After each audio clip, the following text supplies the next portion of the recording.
Hi guys, it's me Alia, and I am getting ready to talk to you guys about the Fosters, and I am very excited to talk about their Father's Day episode.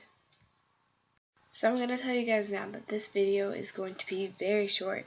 I'm so tired. I've already made like 3 videos, so I'm just going to run through everything that happened and mention all the very, very important things. So in the beginning of the episode, there's like some chaos because only one working bathroom works for 6 people. And let me tell you guys something. I know how that is because I have 4 siblings. And there's a time where my family of 7 was living in a 3-room apartment. 3-room, yes, apartment with 1 bathroom. So I completely understand their pain. So everyone's kind of stinky, everyone's running, it's crazy and all that stuff. We have Sophia, who is back in this episode, and so is Robert and his wife, whose name I don't remember. I'm not very good with characters who aren't too relevant, so watch me, guys. Go easy on me. But yes, Robert wants Callie to come over to spend Father's Day with him, which is reasonable. I mean, he is her father and everything, so she does that. Jude wants Donald to come by, and he ends up coming by, but Callie is not a fan of Donald because, first of all, he never told her that he wasn't her biological father, and she blames him for her and Jude's mother dying, so Callie is kind of bitter towards him, but Jude really wants him to come for Father's Day, and he actually ends up coming. So Brandon is back at Idlewild, and boozy old, stinky old, bougie old Cat is giving him grief about his piece. She just does too much, and he kind of gets some advice from Tony about what piece to kind of do, and Tony helps him out because Tony is a homeboy already. I'm liking this kid so far, and I hope that they keep him in in this season. So we find out that Mariana is spending Father's Day with her biological family. We also find out that, AJ, the beautiful, handsome, good-looking AJ, calls Callie from juvie. He got arrested for tagging, but he tells her that he really wants her to see what he tagged, so she goes with Sophia and sees that he tagged the Batman signal that he uses to kind of tell his brother where he is and that they need to meet up so they can kind of just see each other again. I mean, he misses his brother. He hasn't been with him for a while, so it's completely understandable.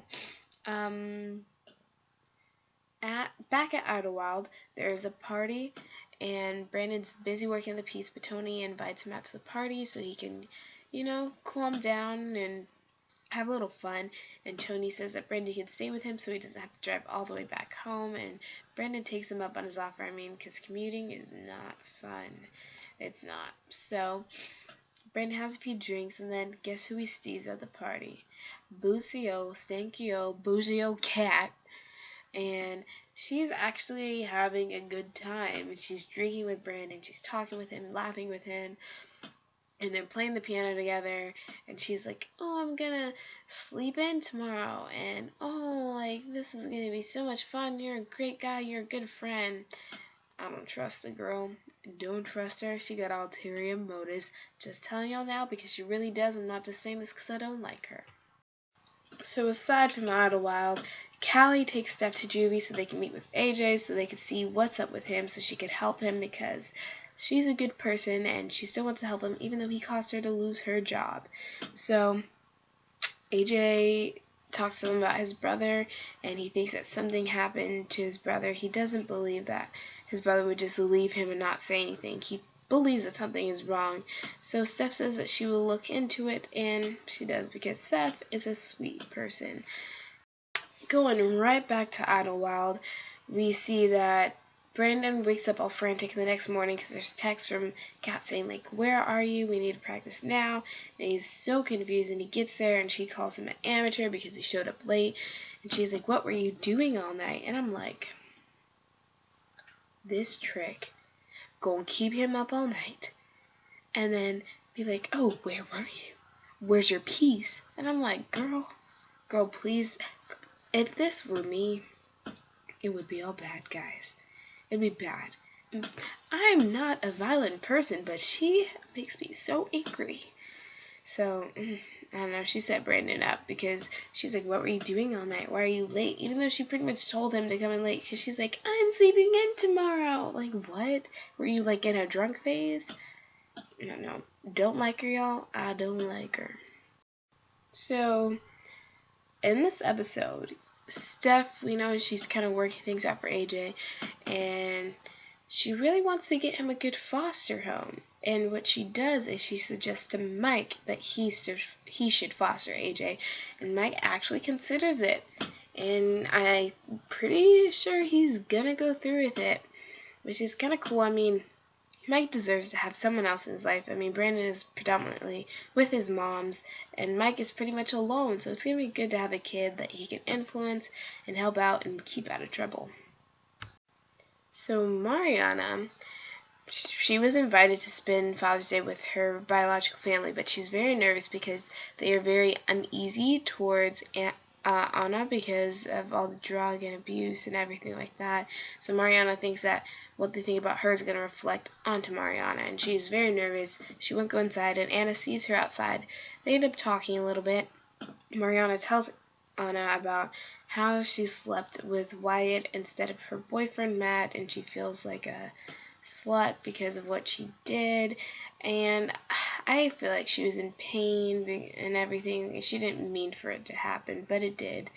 And she was nervous about getting pregnant, but they used a condom, but you never know nowadays. I mean, people can be on birth control and condom and still end up pregnant, so I hope this girl's careful, because if they have if this family has another baby in their house, it's gonna be all bad. It's gonna be bad. But even though half the children are missing from the foster household, their Father's Day is still packed. So they got Donald there, they got Mike, Connor and his father show up, and Jude wants Connor to keep it on the DL around Donald that Jude is gay because he doesn't know how his father would react to that. I mean, if you weren't raised with this man, you don't know how he's going to react to you being someone he didn't expect you to be, which is right for Jude to think so. He's just nervous. He wants to impress his father. He doesn't want anything to happen that might upset his father, so he wants to keep it on the down low. And so it's just very busy. Connor's dad bugged me throughout the whole dinner. I'm just like, this is not your home. This is not, he just bothers me. He was doing a lot, saying a bunch of stuff. He was being sexist. I wasn't feeling it. He was, nah. While Callie's spending Father's Day with her father, Sophia's talking to her. Sophia's sick. She tried to kill herself, so there's stuff going on with that. And Sophia thinks that her parents are going to send her away because they've been whispering around her, and she's very uneasy about what they might say or do. But later we find out that they weren't whispering about her necessarily. They were whispering to keep her from knowing something, and that something is that they are going to be separated. And we find out that they are doing this because Robert was unfaithful to his wife, and they just need some time apart. And Sophia doesn't really understand why they're doing this, and Kelly kind of consoles her, saying that time apart can make you realize why you love someone and how much you really love them. With Mariana and her mother, after they have their heart-to-heart, their sweet heart-to-heart, they decide to go into the party where they are welcome and accepted by all their family. I mean, it's so cute. Back at the Foster's household, Donald keeps asking about Callie, like where she is, how she's doing. He's really worried about her, and it's understandable. I mean, he raised her for the majority of his life. He identified as her father, and so the fact that he hasn't even seen her, he has a right to be upset by that. After they eat dinner, Brandon shows up. They all have dinner, do presents, stuff, whatever. They start cleaning up, and Connor's dad and Lena go into the kitchen, and Connor's father mentions how he doesn't think the boys should start telling everyone that they're gay yet, because it can be harder for them when they're younger, and they need to learn how to deal with bullies and everything first. And Lena says that everyone in the school already knows, and this upsets Connor's father, so he blurts it out at the table in front of Jude and it's Jude's father. And Jude's father sticks up for them very sweetly, and he just shows Jude that he's proud of him no matter what. After dinner, well, after the whole thing that happened with Connor's father, we see Mike talking to Brandon about fostering a child, but Brandon knocks out because he was hungover, so he didn't really hear him. And then Donald is leaving the home, and then he sees Callie with Robert, and Callie is very standoffish, and she introduces them, and you can kind of see that she is angry with Donald. And Robert sits her down to talk to him, and he tells her that about the whole infidelity thing and how he's not perfect and Donald isn't perfect, no one's perfect, but Donald is also her father.